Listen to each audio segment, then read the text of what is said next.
জন্মাষ্টমী উপলক্ষে যে যে রান্নাবান্নাগুলো হয় সেগুলো 10:30 থেকেই বসা হয়েছে। এখন বাজে 2:30। এখন তাল যেটা সেটা মেখে রাখা হয়েছে তালের বড়া হওয়ার জন্য। ভাজাভুজিগুলো হচ্ছে, হাফ কাটা আছে, হবে পরে। আর ময়দা লুচি সুজিগুলো পরে হবে। ওখানে ক্ষীর করা হয়ে গেছে, সুজিও হয়ে গেছে না, সুজিও হয়ে গেছে। আর যেটা সেটা হচ্ছে এবছর মালপোয়াটা একটু গন্ডগোল হয়ে গেছে, মালপোয়াটা ঠিক ধরছে না, দেখা যাক কি হয়। আর এবছর কিন্তু তাল মানে এত তাল এসছে, অন্য বছর তাল পাওয়া যায় না, এবছর প্রচুর তাল এসে গেছে আমাদের বাড়িতে, অনেকেই দিয়েছে। এখানে তালের কিছুটা কে রাখা আছে, আর একটা এটা দিয়ে তালের লুচি করব। এবছরই প্রথম ভাবলাম যে অনেকটা তাল যখন এসে গেছে বাড়িতে, তাহলে তালের লুচি করা যাক না কেন। তো আমি শাড়ি গুছিনি, জাস্ট এমনি জামা কাপড় পরে আছে ছাড়া, পরিষ্কার। আমি আগে একটুখানি মায়ের হাতে হাতে করে দেবো তালের লুচি এটা ওটা, পরে আমি সাজবো, রেডি হব। রনাক এখন ঘুমোচ্ছে, সেই ফাঁকে চটচট করে কাজগুলো করে নিই। আগের বারে যখন তালফুড়িটা ভাজা হচ্ছিল তখন তো তালফুড়িটা ঠিকঠাক হচ্ছিল না। এবারে অনেক গোপালকে ডেকে ডেকে ডেকে ডেকে জয়গোপাল জয়গোপাল বলে এখন যখন তালফুড়ি ভাজা হচ্ছে তখন দেখা হলো না ঠিকঠাক এরকমভাবে বেরিয়েছে। আর এখানে আমার নাড়ুগুলো করা হয়ে গেছে, নাড়ুগুলো পাকানো হয়ে গেছে। আর এই আস্তে আস্তে হচ্ছে হচ্ছে হচ্ছে এবার সাজানো হবে আরও কিছুক্ষণ পর। এখনও পুরো আগে রান্নাবান্নাগুলো হয়ে যাক, তারপরে সাজানো হবে। লুচির ময়দার লেচিও মাখা হয়ে গেছে। আর যেটা হচ্ছে ভগবান শ্রীকৃষ্ণের গোপালের খুব ফেভারিট, সেটা হচ্ছে ময়ূরের পালক।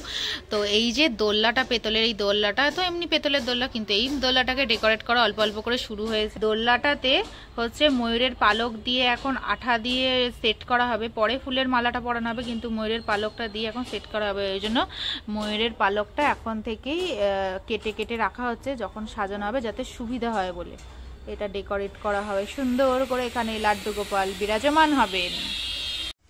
আমি ফার্স্ট টাইম তালের লুচি বানাচ্ছি, তো এর মধ্যে দিয়েছি ময়দা, তালতে যেটা কাওয়া ছিল সেটা, ঘি আর একটু সন্দক লবণ, নুন, সন্দক লবণ আর চিনি, এটা দিয়ে ভালো করে মাখবো। ঘিটা দেওয়া এই জন্য যে সেন্টের জন্য, ময়াম হিসেবে দেয়া।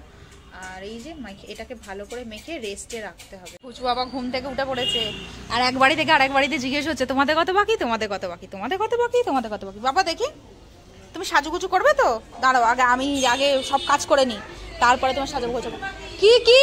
আর ওই যে ওইখানে তালের লুচিগুলো আমি আটা দিয়ে বেলে রেখেছিলাম, যেহেতু জড়িয়ে জড়িয়ে আসছিলো, আটা দিয়ে বেলে আর এখন এমনি সর্ষের তেলে ভাজা হচ্ছে। আর ময়দার এমনি প্লেন লুচিগুলো ঘিয়েতে ভাজা হবে। আর এখানে আমাদের ভূচেন্দ্র কি খাচ্ছে, মিল খাচ্ছে, নিজে নিজে খায়, এখন বড় হয়ে গেছে, এখন নিজে নিজে খায় ধরে ধরে।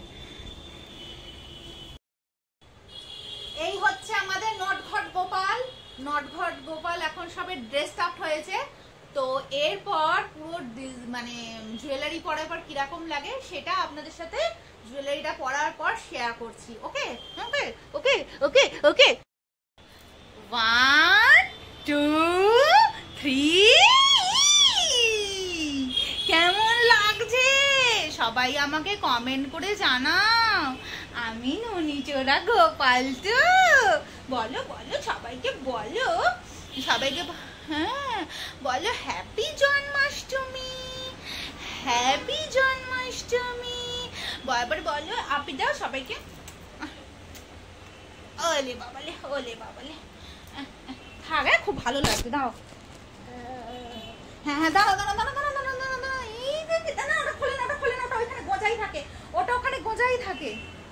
সোনা বাবা, সোনা বাবা কেমন লাগছে সোনা বাবা? ও মা, তোমার বাঁশি সব নষ্ট করে দিলে কি করে হবে? বাঁশিটা পু পু করে বাজাতে হবে তো, ওইরকম করে পু পু করে বাজাতে হয়।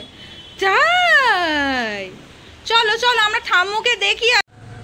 আমি এসে গেছি, ননিচোরা গোপাল, ননিচোরা।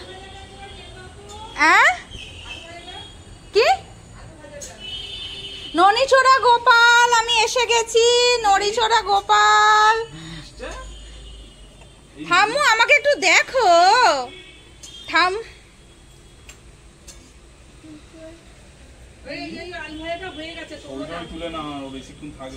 সাজানো হয়ে গেছে। আর এদিকে হচ্ছে আলু ভাজাটাও নামিয়ে দিলাম, আলু ভাজা হয়ে গেছে। এখানে হচ্ছে মালপোয়া, এখানে ঢেঁড়স ভাজা, কাঁচকলা ভাজা, বেগুন ভাজা, পটল ভাজা, আর আলু ভাজাটা ওদিকে আছে, 5 রকম ভাজা। আর এখানে সুজি হয়েছে, সুজির সাথে হচ্ছে ক্ষীরের নাড়ু, আর ওখানে ফলের নৈবেদ্য করা হবে, তার জন্য ফলটা কেটে রাখা হয়েছে। আর এখানে মা এখন বসেছে সব গোপালদের ভালো করে সাজানো করতে। তো এখানে সকালবেলা শুধু জাস্ট এমনি চান টান করিয়ে একটা করে জামা পরিয়ে আর এমনি বসিয়ে রাখা হয়েছিল, এখন হচ্ছে ভালো করে সাজানো হচ্ছে। আর এখানে প্রত্যেক বছরই ফুলের মানে জিনিস দিয়ে সাজানো হয়, ওই জন্য ফুলের সাজ সাজানো হচ্ছে, ফুলের মুকুট। এমনি মুকুটটা দেবেন না? এমনি মুকুটটা হবে না তো। কেন? এমনি মুকুটটা এখন মাথায় পরিয়ে দিন, আর ফুলের মুকুটটাই ময়ূরের পালক যেখানে আছে ওখানে বসিয়ে দিন, নাহলে পেছনটা লাগিয়ে দিন। চুলটাও হচ্ছে না। আজকে হচ্ছে আমি গোপালের অঙ্গরাগ করেছি, কিন্তু ঠাকুরমশাই বলে যে খুব তাড়াতাড়ি সকালবেলা পুজো করতে আসবে, বলে বেশিক্ষণ রাখতেও পারলাম না আমি অঙ্গরাগটা, মানে আরেকটু শুকলে ভালো হতো। যাই হোক, স্নান করে দিয়েছি। এখানে হচ্ছে নারকেল নাড়ু আর লজেন্স ফজেন্স আনা হয়েছে, ওইগুলো পরে দেওয়া হবে। আর এখানে মা বাক্স নিয়ে বসে পড়েছে। এখানে হচ্ছে মায়ের এই বাক্সেতে সব জামা কাপড় থাকে।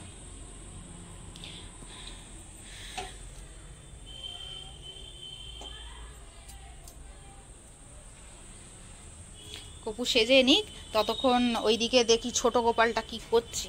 গোপাল কই কই কই? ননি গোপাল, ননি গোপালের বাঁশি কই? ননি গোপালের পাপা যাচ্ছে হচ্ছে সব সাজাতে, ঠাকুরঘর সাজাতে যাচ্ছে। ও ননি গোপাল, তোমার ভালো লেগেছে? খুব ভালো লেগেছে?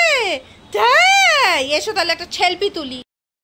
আমাদের ননি গোপাল আগের বছর এরকম করে ননি গোপাল সেজেছিল, আর এবছর এই সমস্ত সামগ্রী ও ঠাকুমা তৈরি করে দিয়েছে। আর এই জামাটা তো ছিলই, আর তার সাথে পুঁতির মালা ফালাও আগের বছরই ছিল, আগের বছর এবছর মিশিয়ে করেছি। আমার এই জামাটা মনে হয় পরের বছরও হয়ে যাবে। তো প্রত্যেক বছর এখন তো এটা ট্রেন্ডিংয়ে চলছে যে বাড়িতে যদি ছেলে থাকে তাহলে তাকে গোপাল, আর মেয়ে থাকলে তাকে রাধারানী সাজানো। ওটা খোলেন না, ভালো লাগছে। হ্যাঁ, তো সেই হিসেবে আজকে সারাদিন আমি সাজুগুজু একটু টাইম পাইনি, মানে সকালবেলা থেকে দৌড়াচ্ছি, সকালবেলা 7:30টায় উঠেছি, সেই থেকে দৌড়াচ্ছি। তো ননি গোপালের পূজা হচ্ছে, আর এই ননি গোপাল দুষ্টু দুষ্টু করছে কন্টিনিউ। এখানে বস, এখানে ঘন্টা বাজাবি, ঘন্টা বাজাবি, বস ঘন্টা বাজাবো। ননি গোপালকে ঘন্টা দাও, ননি গোপাল ঘন্টা বাজাবো, ঘন্টা বাজাবো, বস। তো বদমাশি করলে আমাদের ঠাকুরমশাই চলে হয় না, এটা পুঁতি পুঁতি।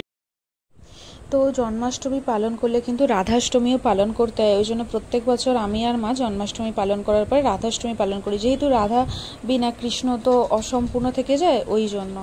আর এখানে ঠাকুরমশাই ঠিক আমাদের সমস্ত সাজগোজ সব সাজানো গোছানো কমপ্লিট হয়েছে, তারপরে ঠাকুরমশাই চলে এসছে। কেমন লাগছে আমাদের গোপুসোনাদের অবশ্যই আপনারা জানাবেন। আর আজকে চারিদিকটা শুধুই মনে হচ্ছে জন্মাষ্টমী পালন হচ্ছে, প্রত্যেক বাড়িতে পালন হচ্ছে। সকালবেলা 9টা-10টা থেকেই মোটামুটি সব বাড়িতে রান্না শুরু হয়ে গেছে, কারণ সন্ধে মানে রান্নাগুলো তো কমপ্লিট করতে হবে না অনেক রকম। আর এখানে এই যে নটখট গোপালকে কাঁসর দেওয়া হয়েছে, দুষ্টুমি করছিল। আর আমি নির্জল উপোসটা পারি না, যেহেতু আমার শরীরটা ভালো নেই। মা নির্জল উপোসটা করে, আমি সামান্য একদম কিছু করে খেয়ে তো করি, আমি ওই রকমভাবেই করি। নির্জল উপোস করার খুবই চেষ্টা করি, কিন্তু পারি না, ওষুধ খেতে হয় যেহেতু, ওই জন্য। আর এখানে আমাদের পুজো হচ্ছে, এখানে হচ্ছে সবাই আজকে মোটামুটি হলুদ পরার চেষ্টা করে, যেহেতু ভগবানের হলুদ রং প্রিয়, ওই জন্য। অষ্টমী তিথিতে বুধবার রোহিণী নক্ষত্র।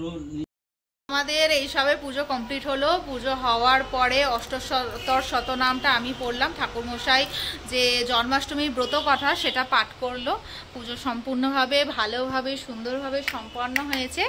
আর এদিকে আমার রনাক সোনা খুবই দুষ্টামি করছিল।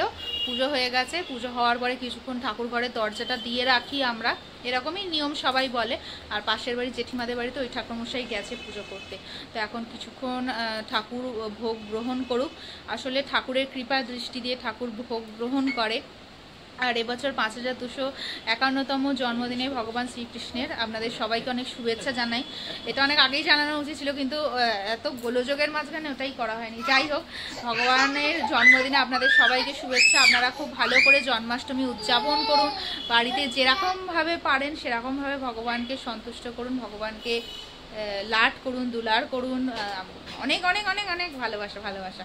আর আমাদের বাড়িতে এবছর গোপাল সোনাকে প্রত্যেক বছরই জন্মাষ্টমীর দিনে বেলুন টেলুন দিয়ে তারপরে ঝালর দিয়ে ঝুলঝুলি দিয়ে ওইগুলো দিয়ে সাজানো হয়। এবছরও সেরকম হয়েছে। আর এই যে এইখানে আর একটা নটঘট গোপাল খালি নটঘট করে যাচ্ছে সেই থেকে, কীভাবে যে ট্যাকেল করবে এই নটঘট গোপালকে কে জানে। শেষ হয়েছে আর বৃষ্টিও পড়ছে। আর ওই যে ঠাকুর ঘরটা বাইরের দিক থেকে ওরকম দেখা যাচ্ছে, ওরকম আলো দিয়ে সাজানো হয়েছে। বাইরে বৃষ্টি শুরু হয়ে গেছে।